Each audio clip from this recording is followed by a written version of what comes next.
কিন্তু সেই বাধাহীন ব্যারিকেড পার হওয়ার পরেও আছে বেদনার মহাকাব্য, আছে শোকের আর্তনাদ।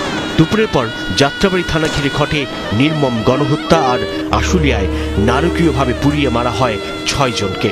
36 দিনের গণঅভ্যুত্থানে সরকার পতনের আনন্দের মধ্যেও 5 আগস্টের এই সব হত্যা আন্দোলনের বিষণ্ণতা আর মন খারাপের উপলক্ষ।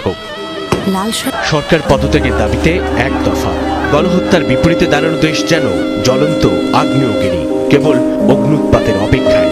একদিন পরে লং মার্চ টু ঢাকা কর্মসূচি এগিয়ে আসে 5 আগস্ট। সরকারের ঘোষণায় তখন অনির্দিষ্টকালের কারফিউ। স্টেপ ডাউন হাসিনা দাবিতে সারা দেশের সাধারণ ছাত্র জনতার গন্তব্য হয়ে ওঠে রাজধানী। 5 আগস্ট ভোর থেকেই থমথমে ঢাকা, সংস্কারের দাবি থেকে সরকার পদত্যাগের এক দফায় আন্দোলনের চূড়ান্ত কর্মসূচিতে ঢাকা অভিমুখী ছাত্র জনতার স্রোত তাকিয়ে অনিশ্চিত ভবিষ্যতের দিকে। পথে পথে সেনাবাহিনীর অবস্থান, কারফিউ চলাকালীন সেই সময় প্রতিপক্ষ বলে যাওয়া ব্যারিকেডের দিকে সম্মান আর ভয়ের মিশেলে জিজ্ঞাসু দৃষ্টি উৎকণ্ঠিত নাগরিকের। নগরীর অলিগলি থেকে উঁকি দিতে থাকে নির্ঘুম রাত পার করা উদ্বিগ্ন জনতা। সেই দিনের শুরুতে সেনা সদস্যদের নিষেধাজ্ঞা তখন অমান্য করতে চায় না কেউ, কিন্তু তাদেরকে সুবিধা বাংলাদেশের সেনাবাহিনী নিয়ে দলকে চলে গেছে। উত্তেজনা, উৎকণ্ঠা, সংগ্রাম, ছুরি,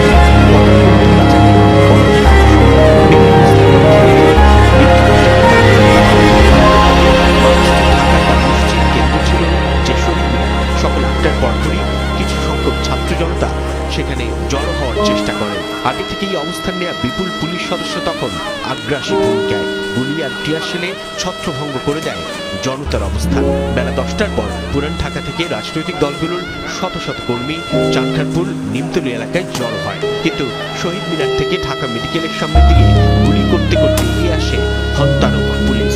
জনতার প্রতিরোধে রণক্ষেত্রে পরিণত হয় চানখারপুল এলাকা। আর পুলিশ ব্যাটালিয়নের মুখোমুখি বিক্ষুব্ধরা, গুলি গুলি আর গুলি।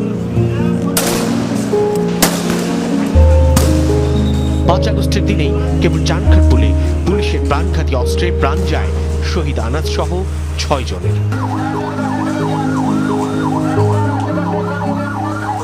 ততক্ষণে নানা তৎপরতাও শুরু হতে থাকে রাজনৈতিক মহলে। জনতার নেপথ্যে থাকা রাজনীতির সব কুশীলবদের তৎপরতায় কি করে মিলবে সংকটের সমাধান, সেই উপায় খোঁজা শুরু হয়। অন্যদিকে প্রগতি সরণি সহ বিভিন্ন পয়েন্টে সেনা সদস্যরা অবস্থান আরও মজবুত করে।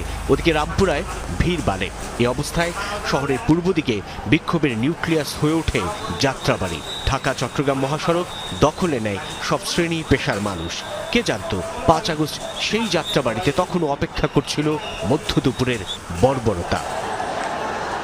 সকাল থেকেই 1-2 করে জড়ো হওয়া মুক্তিকামী মানুষ কখন যে রাজধানীর আরেক প্রান্ত উত্তরায় ঢল আকারে নেমে এলো, সময়ের কাঁটায় তা কেউ হিসাব করে দেখেনি।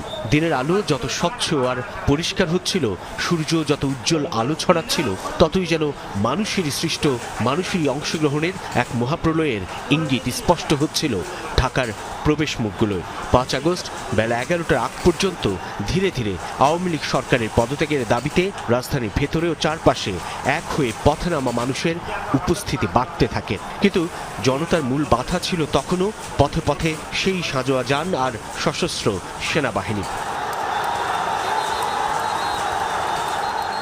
অদ্ভুত রসায়ন যেন।